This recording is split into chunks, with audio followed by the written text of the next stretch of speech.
this week on the Bubble Chat. You guys see those German little dogs on AI? It was like, get you a little dog, and it was running around. It was like, it's on. Yes. What's the movie called? Minecraft? Minecraft. And this was again. A Minecraft movie. Now, was this a TV show as well? No. Okay, so this is the at least there's like this is parodies about it. I'm saying there is a possibility that she's claiming that she lost her job and is on the verge of eviction. Maybe she did, maybe she didn't. I don't know, but honestly, I don't even give a fuck. No matter what her situation is, being left off the hook and then showered with money from strangers is not justice. It's honestly appalling. And so, what Beyoncé is doing is a great, is wonderful. Answering the question when it comes to the family and the fashion, right? Yeah. You are still in the fairy tale. That's the situation and get it under control. So, to a certain extent, because if you don't know, then you don't know.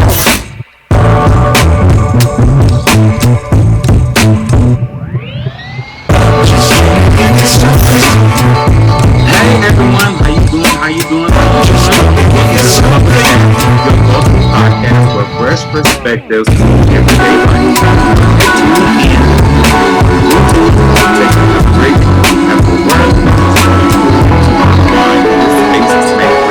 We dive into the trends, stories, and voices shaping the culture of right now, with a touch of humor, a splash of real talk, and a whole lot of motherfucking personality.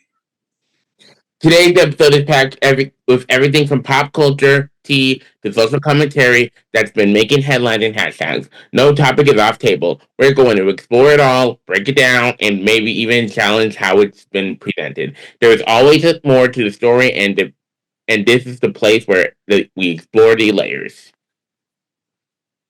If it's making noise online, raising eyebrows, or setting timelines on fire, chances are it's coming up in this chat, but we're not here just to repeat what everyone's already saying. Instead, we ask questions, connect the dots, and make space for different point of views, because what's a bubble if not a chance to float a new idea?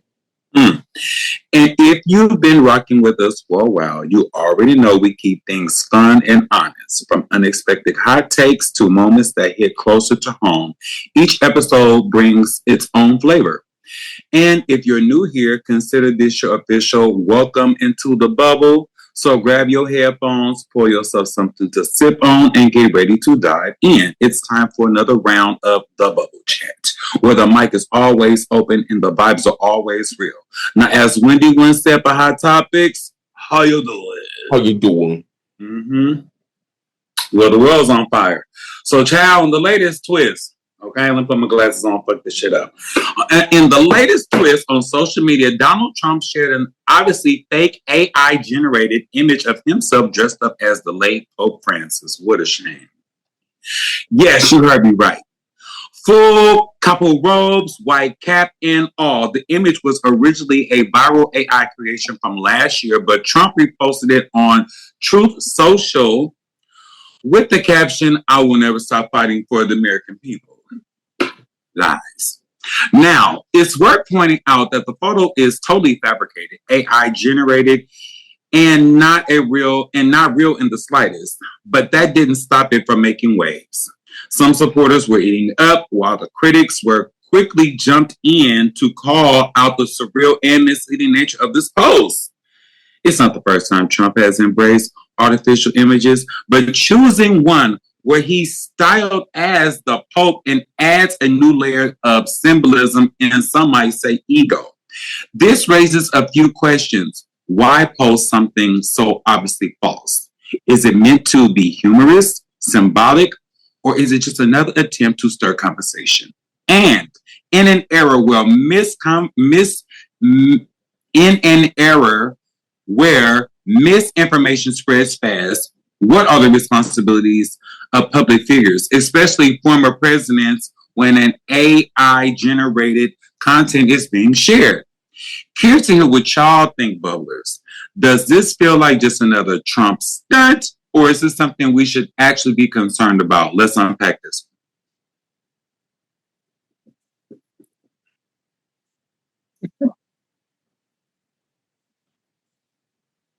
Well, let me go first.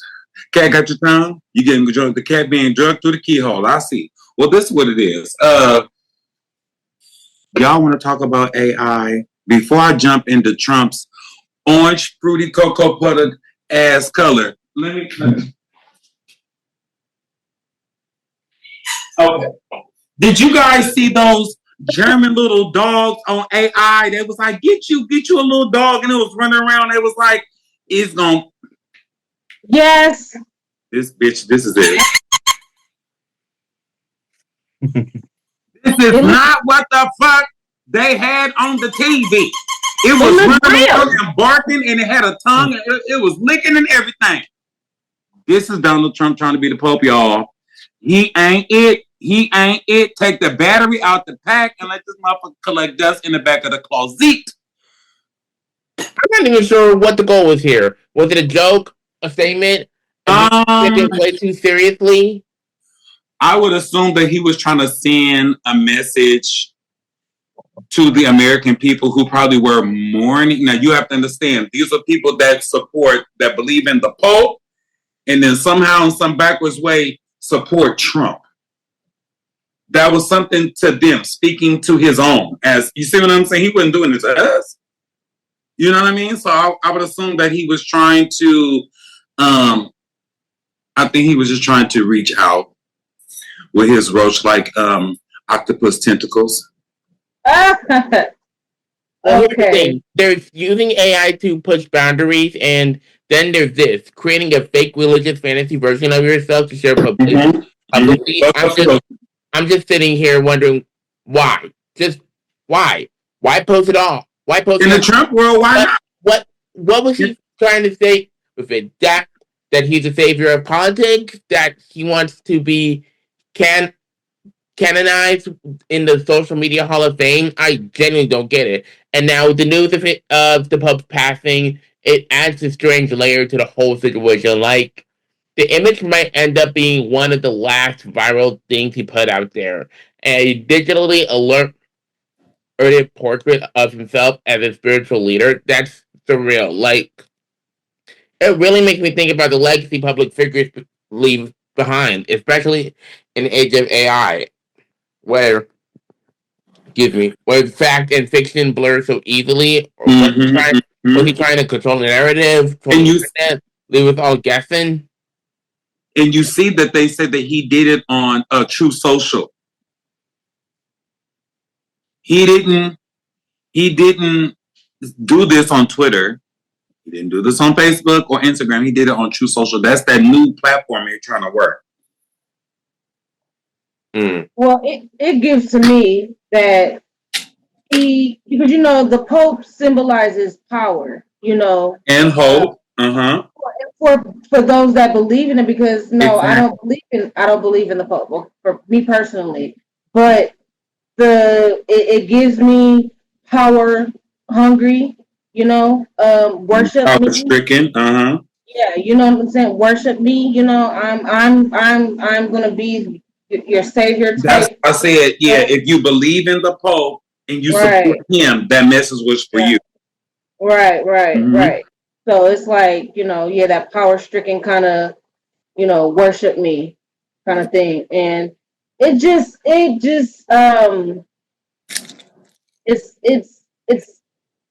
very, say it.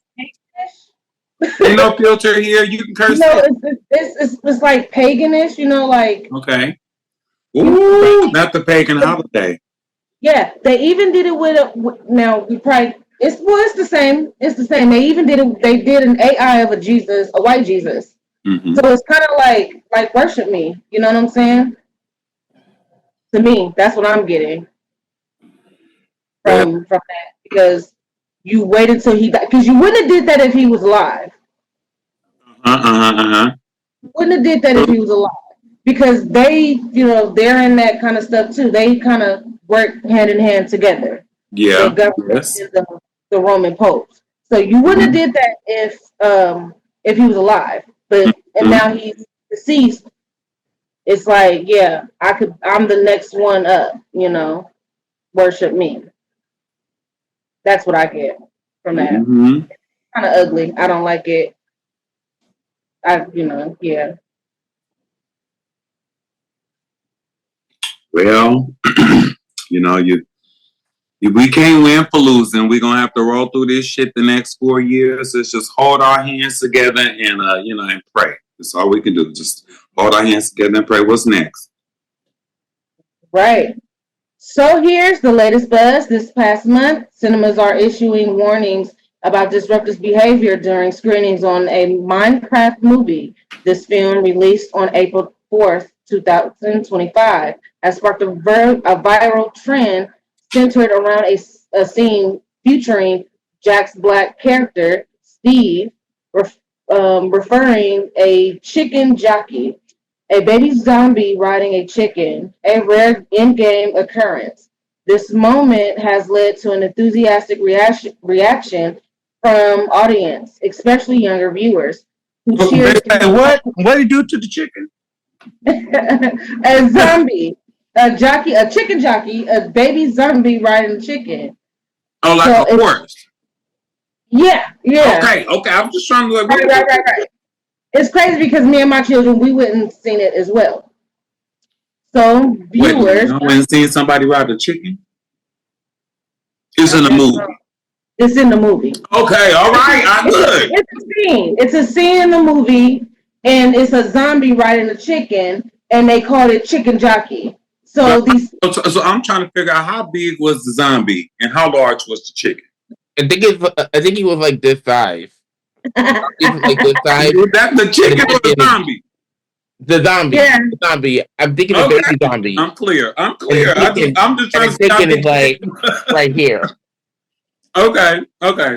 So they're in this. So they're in the theater. They cheering. They're throwing popcorn. They're even recording the scene, and it's leading to disruptions in the theater.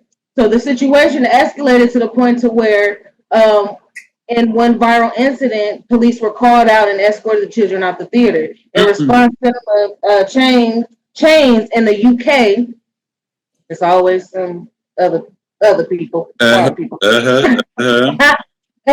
Yellow mustard. And Cineworld have implemented stricter monitoring and emphasizing a zero tolerance policy towards disruptive behavior, warning that visitors may be rejected or face police involvement.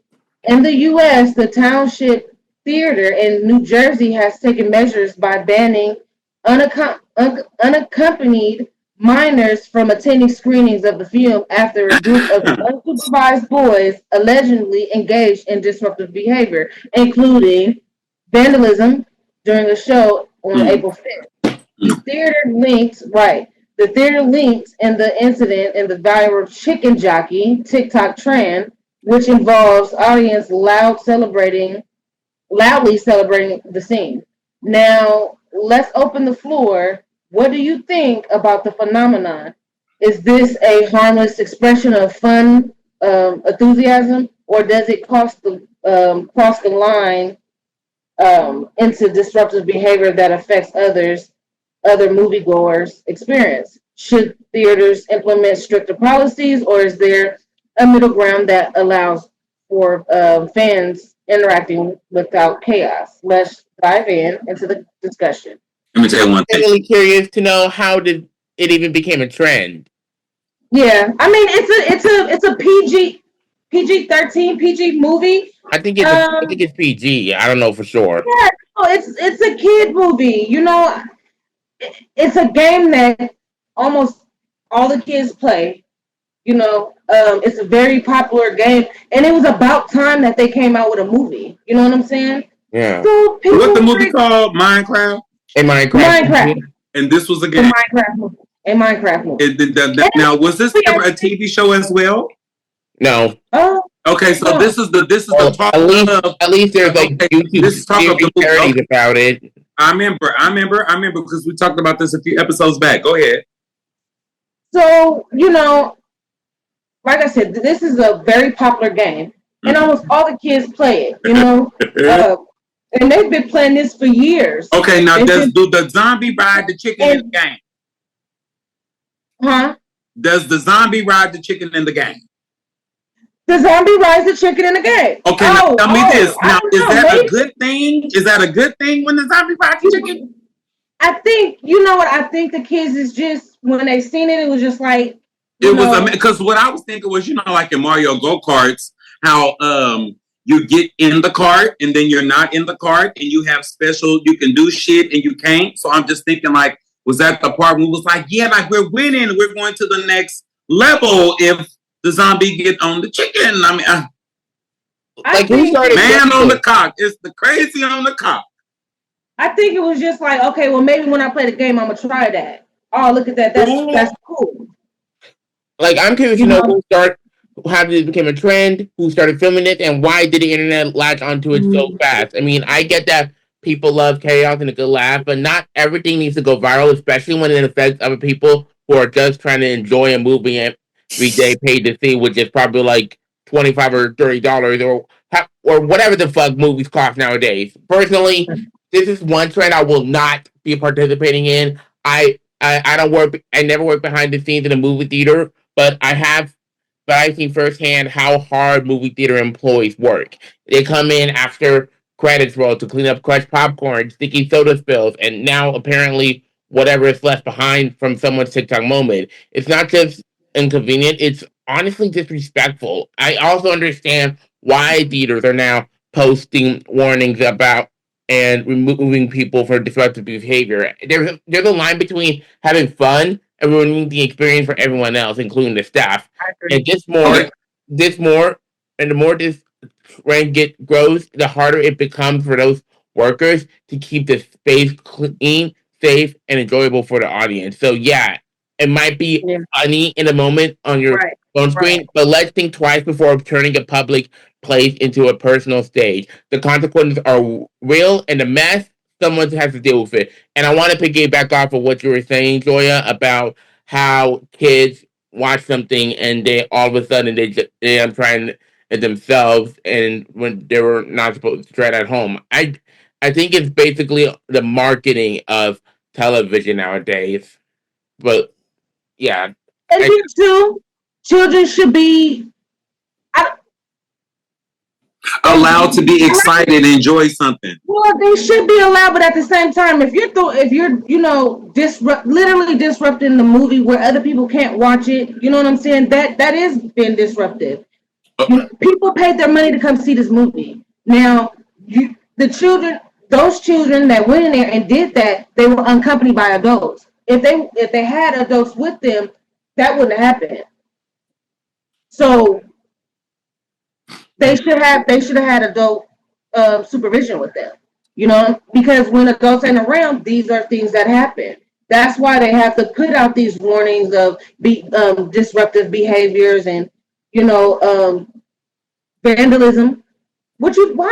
Come on, Angie, you come to the movies to watch a movie and then you're vandalizing things, you're breaking things, you're writing on walls, you're tearing up stuff.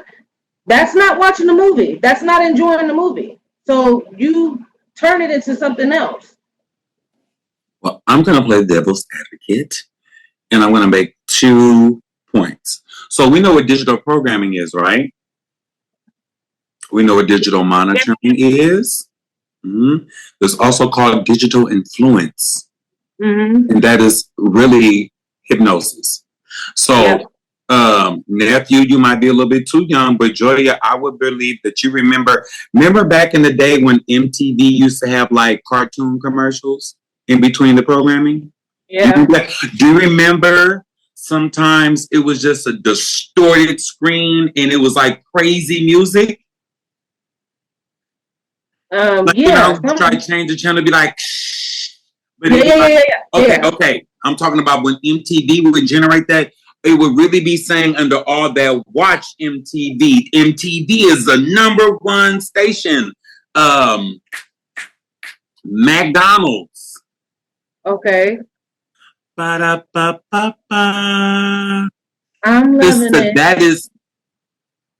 That's right. Stay in your head. When you're hungry, you're gonna think about McDonald's. It's It's very, very subtle things. So what I'm gonna assume in that movie, with all those graphics and all that shit, there may be something on the back of the screen saying, get ready, it's about to happen, it's about to explode, right?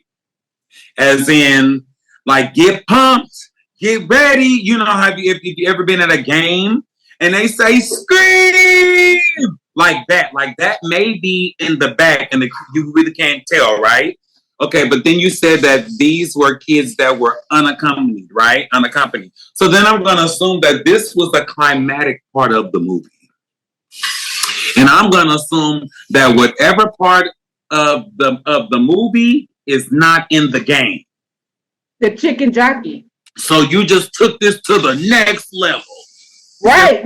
Yeah. So when I said about Mario Supercard, remember they did Mario Supercard Donkey Kong? Yeah. You know what I'm saying? Like, you know, all these little characters extended. You take it to the next level. They had Sonic the Hedgehog. Then he became Super Sonic. You see what I'm saying? Like, it just... Right. So I'm just saying, like, I'm going to stand 10 toes down on the 5 that I really have. That was the next level. That whatever that crazy on the cock, what we say, the chicken jockey, right? So that's bird cock, chicken jockey, bird, right? So when they pulled that move, the kids probably had never seen that, and that was my God, score! Yeah. You know what I'm saying? Yeah. Whether if you had your parents with you or not, if your parents was... So the only thing that you can't do with your parents is throw shit at the screen. Right. Everybody scream, everybody being shocked, everybody cry, everybody claps at the same time. I remember Hancock with Will Smith, and at one point we all was like, yeah, you know what I'm saying? Like, that's not bad. That doesn't take away from the movie. That means the movie is awesome and it's doing what it's doing and entertaining. But I would assume that part, which called the chicken jockey, that part was not in the game. And that was a game changer visually for kids. And I'm going to assume, guess what? If I let my kid go to the movies unattended, that means you about like 10, 11, 12, 13. 12, 13, 14. I mean, you could be 16. It doesn't matter. But what I'm saying is no one is letting their child 9, 10, and under unaccompanied. So we think this is a certain age group. Right. You see what I'm saying? The 5-year-olds did not throw that shit at the screen. Right. That was a 16-year-old in straight disbelief. Like, what the fuck was that? The 6, the 7, and the 8-year-olds aren't going to respond to a movie like that. So I'm going to say it like that. This make me want to go see the crazy shit. This make me want to go see it. I'm down. I'm down. Let's do some what's the investigative reporting on our topics we talk about. All right. Now check this out. In a recent incident that has garnered national attention, Shiloh Hendricks, a white woman from Rochester, Minnesota, was captured on video allegedly directing a racial slur at a 5-year-old black child on autism spectrum on the autism spectrum at a local playground.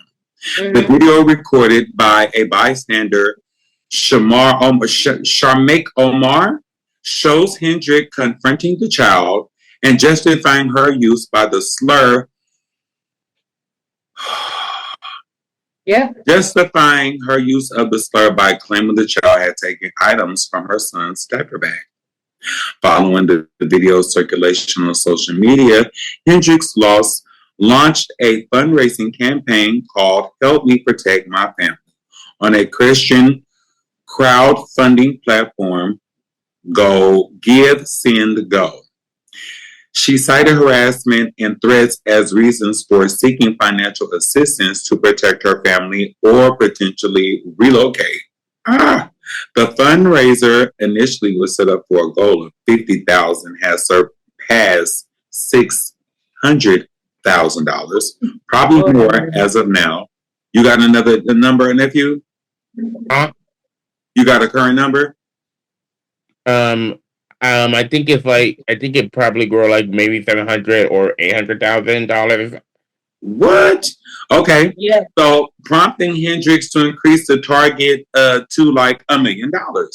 The fundraising page attract numerous donations accompanied by racist messages, leading Give, Sit, and Go to disable the comment section.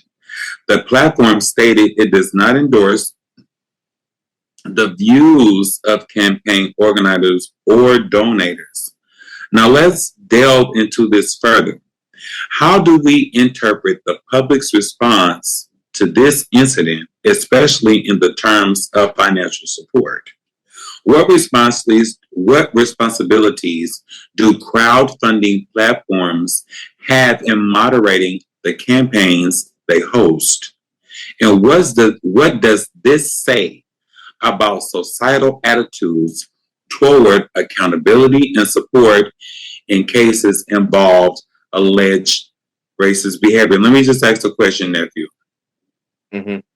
So the white woman Hendrix, right, was getting at the little boy, correct? And then the shit got so wild and fire and gnarly up her ass that she was so scared and petrified that she started a GoFundMe page. The audacity. To run away from the decision that she made. That was a bad decision, a bad call, right? And that shit came hammering down on her. She did not want to be accountable, and she gonna start a GoFundMe to protect herself and move away from where she at, where you started that bullshit, right? Now I'm pointing to my daughter because I'm teaching her a lesson about accountability. And accountability is the decision that you make. And once you get found out about it, exploded about it, or the truth comes out and you don't look favorable or good, you cannot run away from what's coming, whether it be punishment, jail time, fines, or anything like that. You have to be accountable for the decisions that you make, even though it's not the best decision. Now, here's the thing. We all make mistakes. Bitch, but you knew better than to call a 5-year-old a nigger. What is wrong with you? What is at this point, like she didn't care if it was a baby. You see what I'm saying? So at this point, she didn't give a damn. That's why she went. You opened up the floodgates. That's why she went and found other people that believe the same thing that she believed to help her run away from what she did. Because but see, that's when you play victim to the bullshit. That's what they all do. Go ahead, nephew. All right, I was going to say this. One could only assume that there is a possibility that she's claiming that she lost her job and is on the verge of eviction. Maybe she did. Maybe. To me, you deserve it. I was trying to I just thought Adonis like in Diva. That's cute. Yeah, she's going to be it. But in all seriousness though, as I was saying, there is a possibility that she's claiming that she lost her job and is on the verge of eviction. Maybe she did, maybe she didn't. I don't know, but honestly, I don't even give a fuck.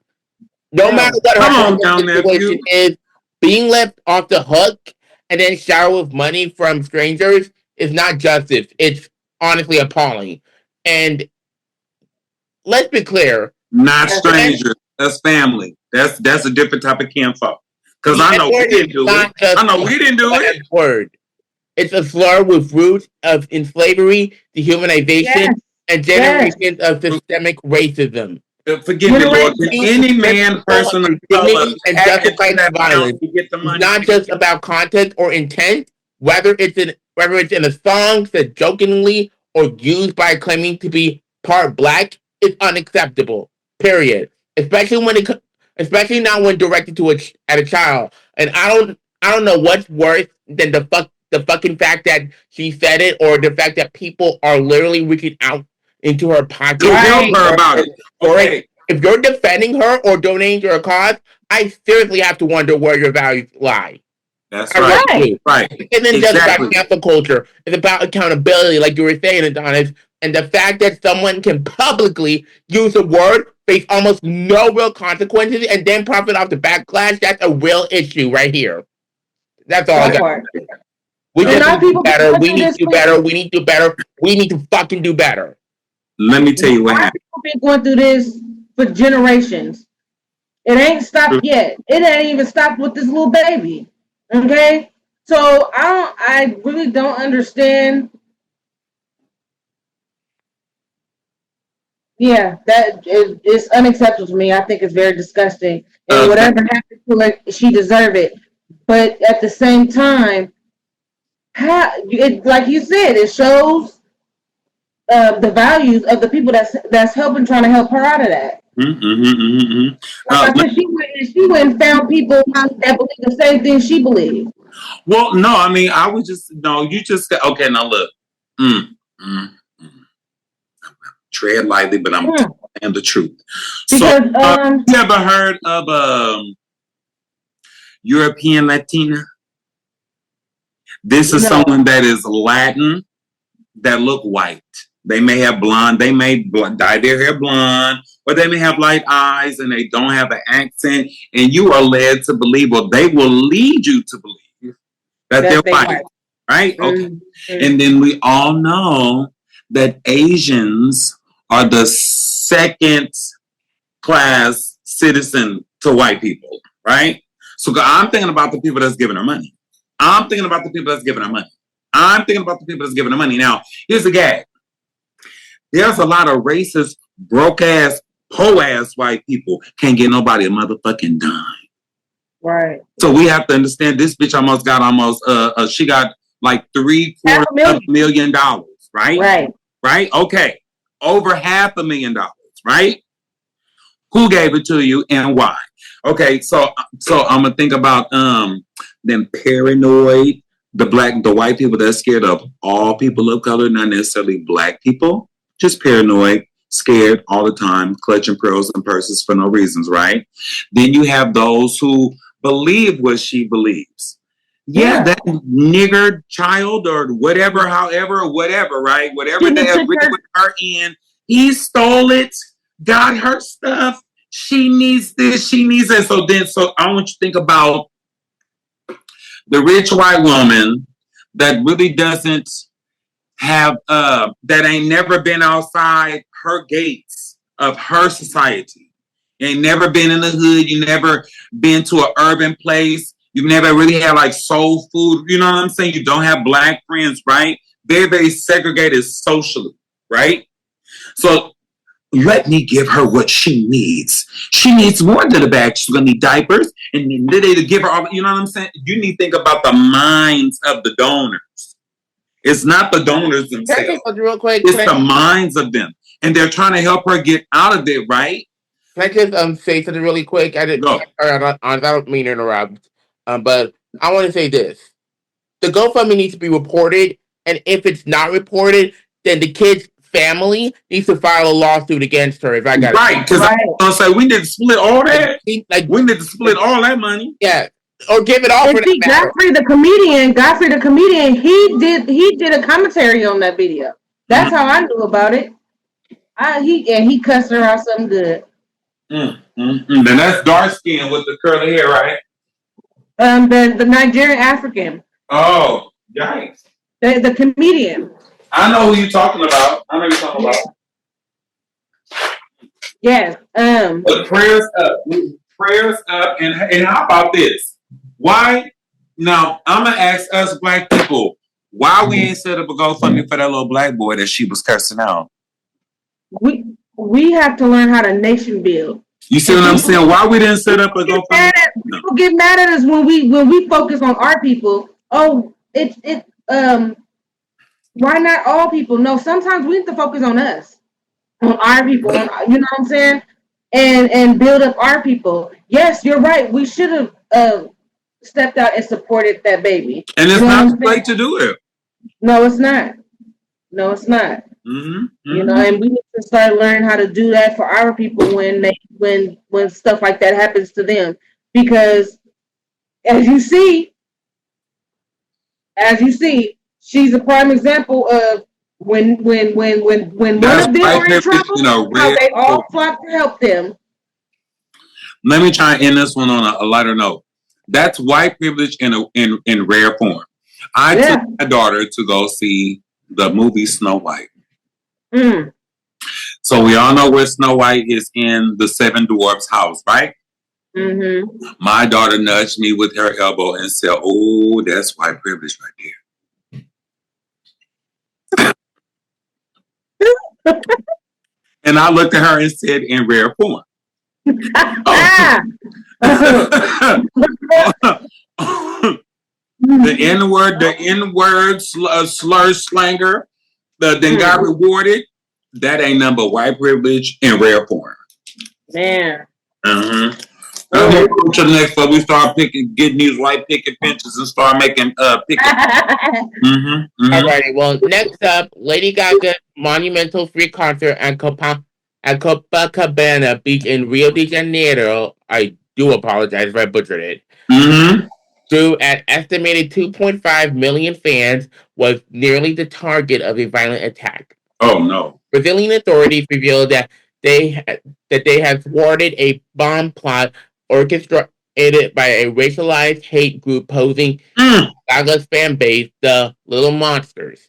The group allegedly planned that they use improvised explosives and Molotov cocktails to incite violence and spread anti-LGBTQ plus rhetoric during the May 3rd performance.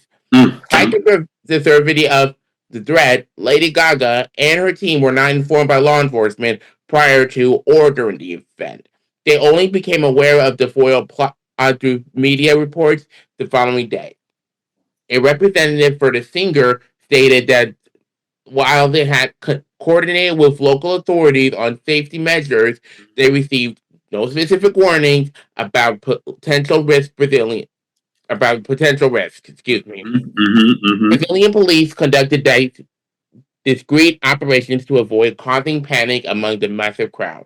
2 individuals were arrested in connection with the plot, one for illegal firearm possession and another for child pornography charges. What? Were part of networks attempting to radicalize minors online by promoting hate speech and encouraging violent acts. So let's talk about this. How should law enforcement balance the need for public safety with transparency to performers and event organizations? And should artists be informed of potential threats even if they are deemed under control? Okay. Have you both seen the movie The Bodyguard with Whitney Houston? Heard of it. Whitney Houston? Heard of it. Never watched it. All right. In the movie, Kevin Costner is her security, right? And before him, everything in her team was real loose and lackadaisical. Now, at the time, they have to tell her, somebody trying to kill you. Molly, you in danger, girl. But her manager was like, no, if you tell her, that's going to throw her whole show off. It's going to throw the whole energy, the whole vibe off, right? Now, in the movie, of course, they told her Kevin Costner was her knight in shining armor, and that was that. Moving forward, yada, yada, yada, blase, blase, you know. And it's the same thing. Now, but if this is not an award show or a regular concert, this shit got over 3 million people, okay? If she say the wrong thing, she could start a riot. Fuck a bomb, because then they will have no control over the people they're trying to save, because the whole motherfucking crowd going crazy and they can't contain those people. Not 3 million people on the beach. What are you talking about? You see what I'm saying? Like, so that was a collateral call of damage control. I'm not totally against them not telling them, because the job of the authorities is to find out where the bombs at, who had the bombs and who brought the bombs, and make sure that they don't detonate, right? Now, they were talking about Molotov bottles and shit like that. But now let's address something, a greater, bigger question. Now, how the hell, excuse me, you about to blow only 2 motherfuckers, about to blow up 3 million bitches, and one had a baby booty offense, and the milk ain't clean. These killers ain't killed nobody. I'm just saying, it's way more to this. But as the story goes, I am not opposed or against the police or the authorities not exposing the full extent or all or any of the details because they were trying to control and contain that to save 3 million people. And I'm going to applaud them because they saved the people. Lady Gaga did the concert. Ain't nobody died. And right. And they have that. Yeah. I mean, I shocked at the fact that Lady Gaga was not alerted by police about a bomb threat that was made during one of her Brazil shows, like, right away. Like, are you fucking kidding me? Whether the threat turns out to be credible or not, the fact that she wasn't even told immediately that she was just performing like everything was normal is beyond unacceptable. Like, if I were a cop, the very first thing I do is make sure that the person on stage in front of thousands, maybe more, is aware of what's going on. That's just basic safety. And let's be real. Lady Gaga, she's not just a pop star. She's a huge figure in the LGBTQIA plus community. Sprint over of how hate towards that community shows up in violent, targeted ways. There have been multiple bomb threats, mass shootings, and violent incidents over the last few years. It's starting to feel like a horror movie. And this isn't just about celebrity safety. It's about everyone in that venue. The audience, the crew, the workers. When a threat comes in, it is absolutely the responsibility of law enforcement to act, communicate it, and make sure people are protected. Think about what happened at Robb Elementary School in 2022. Children and teachers lost their lives, and one of the biggest... in San Antonio, Texas, right? Uvalde. It was Uvalde. I'm sorry, thank you. And one of the biggest criticism was that law enforcement allegedly didn't act fast enough to stop the shooter. It still weighs heavy on so many of us. And it's why, at my soon-to-be alma mater, we don't play around threats. Whether it's real or a hoax, we get alerts on our phones, and the system takes it seriously. And that's how it should be. This isn't paranoia. It's preparation. You cannot take chances with people's lives. So for Gaga to find out after that fact, I can't begin to wrap my head around that. There needs to be accountability and a much stronger standard for how law enforcement handle those threats at large public spaces. Preach, nephew. I love it. How you feel about it? Well, I would be pissed if you took your time to get it done. I would be more upset if you took your time to get it taken care of and under control. Because we don't need another situation like what happened to those teachers and those babies at that school. You know, taking your time to assess the situation and get it under control. So, to a certain extent, because if you don't know, then you don't know. And if that's your time, then that's what I'm saying. For control. Don't take your time. Don't take your time to assess the situation and get, like I said, and get it under control. Now, like you said at first, they got it under control. Yes, right. Because if I let you know, then you're going to get excited. Yeah, you'll be paranoid for nothing. If I can, and it could be down. Or you can incite excitement amongst the millions. Millions. That's another reason why a lot of situations like if we see, certain movies and there is a character that is supposed to be like a leader of the people, they don't let them know exactly what's going to happen. Yes, don't tell them everything. Because they don't want them to panic. So if anything, that's their tactic.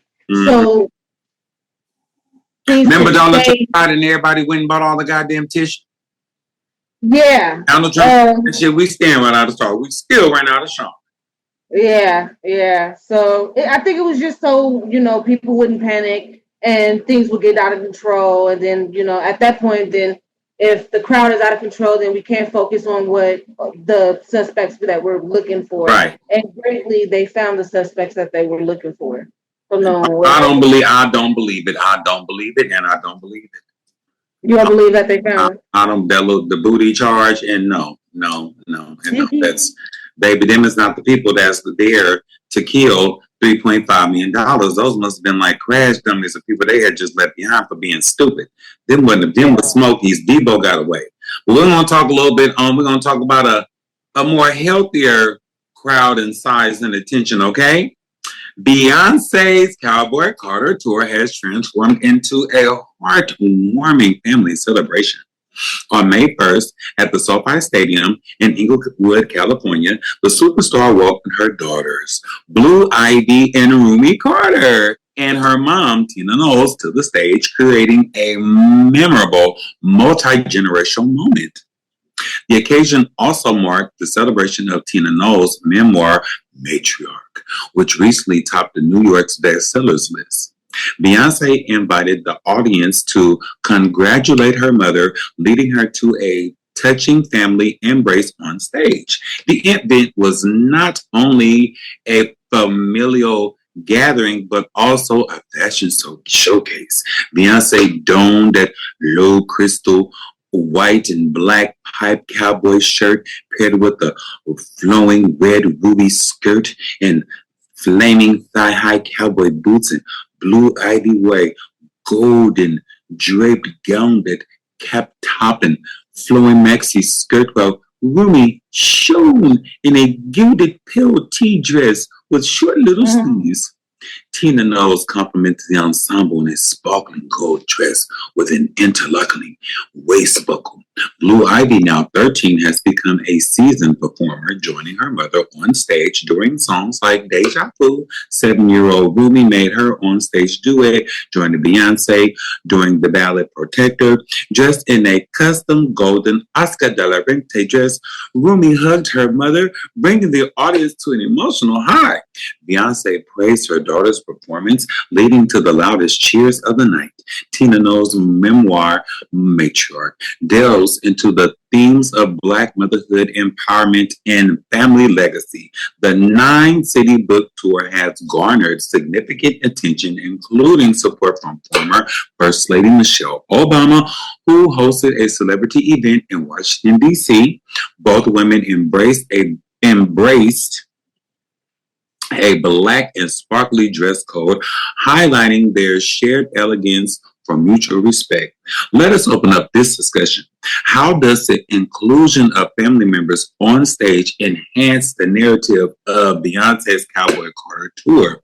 What impact does this have on the audience's connection to the performance? And how do the fashion choices contribute to the storytelling of concert experience? First of all, she really understood the assignment since day fucking one. Beyonce didn't just throw on a cowboy hat and call it country. No, she built a world. She built a nation. From the visuals to the choreography, Horsey, yeah, that bitch come flying. genres, history, and storytelling. It's clear. It's clear she put her whole heart into this. You can tell that this wasn't just a quick concept. It was researched, lived in, and fully realized. And can we talk about the performances? The precision, the production, the presence, it's Beyonce in her own fucking element. But also she puts it into new territory. That's not for the faint of heart. Especially with all the noise people are making about whether or not she belongs in country music. But she didn't just prove a point. She created a moment and she made space for others while doing it. From the looks of it, Cowboy Carter isn't just a concert, it's a statement, and honestly, she did Beyonce just TV antennaed black people into the country world. How women lay on their back and open their legs and let that man up in there, that Beyonce has laid on her back and opened up her legs, and all the black people are coming into the country arena. I love it. I love it. I love it. She's, let's not forget Beyonce is from, Houston, Texas, right? Yeah. Okay. And, how can you not be from one of the pinnacles of country music, and not hone on it? It doesn't matter if she's a country artist or not. She's done it. Remember Desperado by Rihanna? Mm-hmm. That's a country song. That's a country song. It's like a pop country song, right? And so what Beyonce is doing is it's beautiful, it's wonderful. Answering the question when it comes to the family and the fashion, right? Yeah.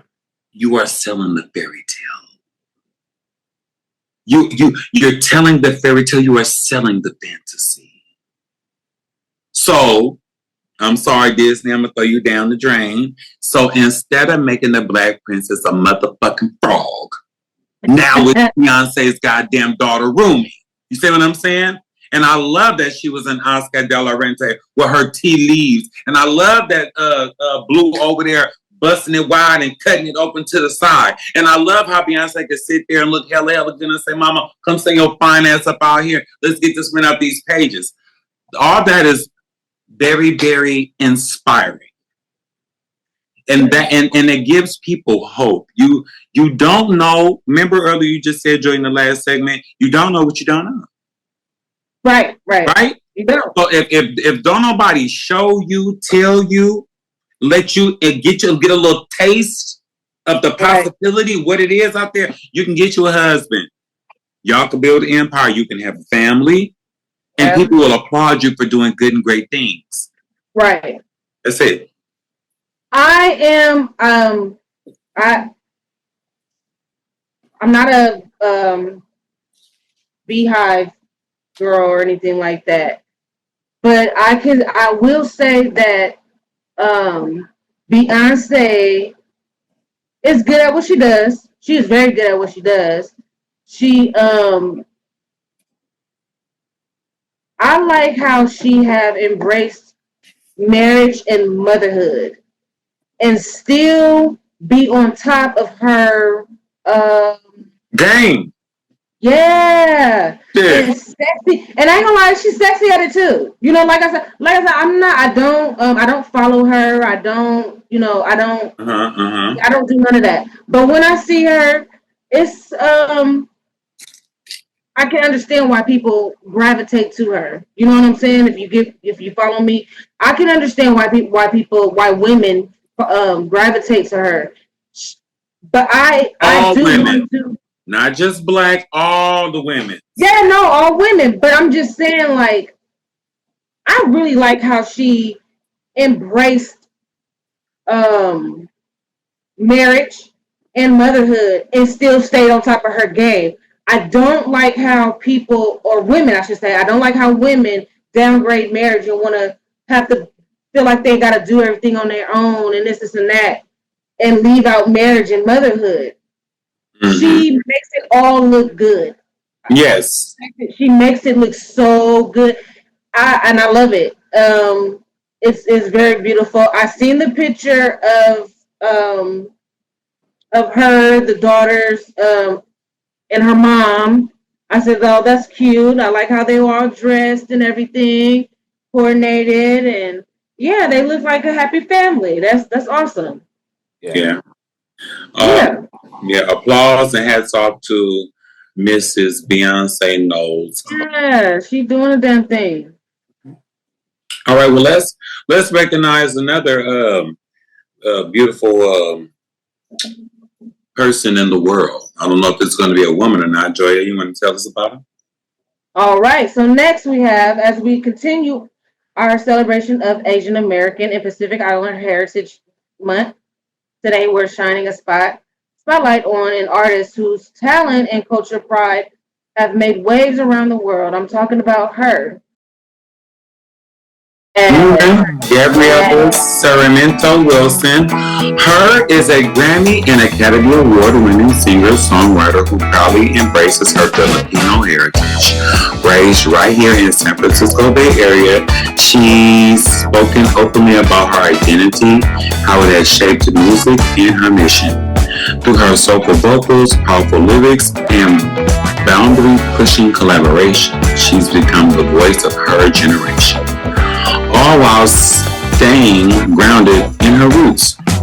She's never shied away from owning her background, whether it's through performance at a major Filipino events or representing the community on global stages like the Oscars and the Super Bowl. She uses her platform to uplift and inspire. In 2021, she even performed at a Night of Wonder, a celebration of Filipino excellence, where she highlighted the richness of Filipino culture and its place in American life. What sets her apart is not only her artistry, but her drive to educate and empower, especially young women of color. Her influence reaches far beyond music, touching activism, representation, and mentorship. We love you, her.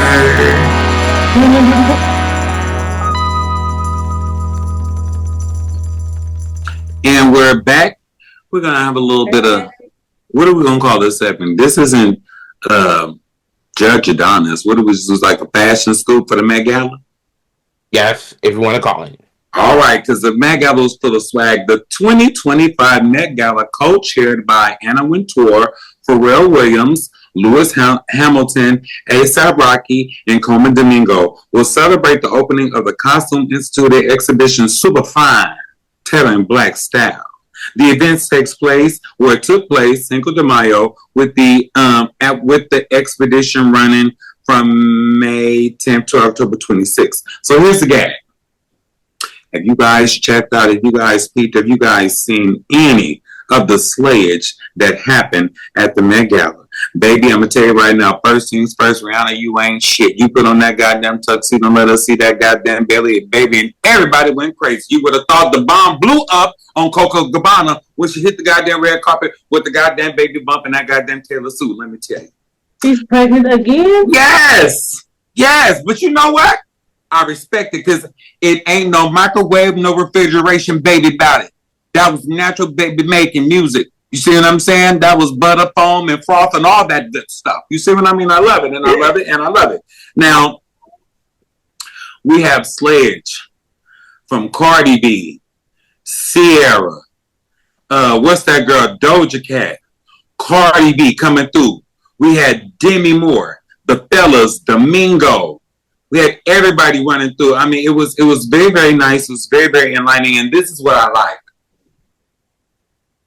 See, they put it tailoring to the black fashion. You gotta just recognize us, how we get down. You see what I'm saying? You want to be like us. You want to be. It's just like Eddie Kane told Flash, you want to be me, Flash, nigga. You can't get it because you ain't got it. Now, sometimes we tell people you understood the assignment. Understanding the assignment means you understood and you took direction. That don't mean that you got it. That part. Be clear. I'm just saying, because everybody there has someone dress them. How about that? And that person either had the swag or understood the assignment. Because everybody ain't like that. Everybody ain't like that. No. That's all I'm going to say. And I love it. I love the sledge of it all. I love the inspiration of it all. We are that, this, and everything motherfucking else that is great under this great God-given sun. Okay? You know what? We about to bring this show to a screeching halt in an end. I'm going to tell you right now, nephew, you don't get that alabaster-colored white woman out of my face. Oh. Ooh, you know, we got this love-hate relationship against this white girl, Taylor Swift. He love her and I hate her. It's just as simple as that. That's why he ain't gonna say nothing. That's why he always gonna put her up on the screen. Put on the glass like Sir Nikolai said one more time and see what happens. Put on the glass. But just like that, we made it to the end of another episode of the Bubble Chat. All right. Meanwhile, tackling your to-do list, chilling after a long day, or here just for some mess and some magic. Thank you for spending time with us. We appreciate every stream, every share, and every shout out, more than you ever would know. You are not just an audience, you are part of the community that keeps this chat going week after week. Don't forget to follow us on IG at The Bubble Chat for behind-scenes content updates and upcoming episodes and all the extra bubbles that didn't make it into today's show. Got a story you think we should cover or a rant you want us to unpack? Slide into our DMs and shoot us an email. We just might feature it on the next episode. And if you haven't already, make sure to rate, review, and subscribe. You know, it's free 99 and it helps more people discover the show. And honestly, that makes our day. So until next time, stay bold, stay curious, and most importantly, if you don't get that punk ass white bitch Taylor Swift out my goddamn screen, if you, I'ma whoop your ass, and we're gonna keep you in the bubble. That's it. Have a good night. Hear from the bubble chat. Good night, y'all. Good night. Good night.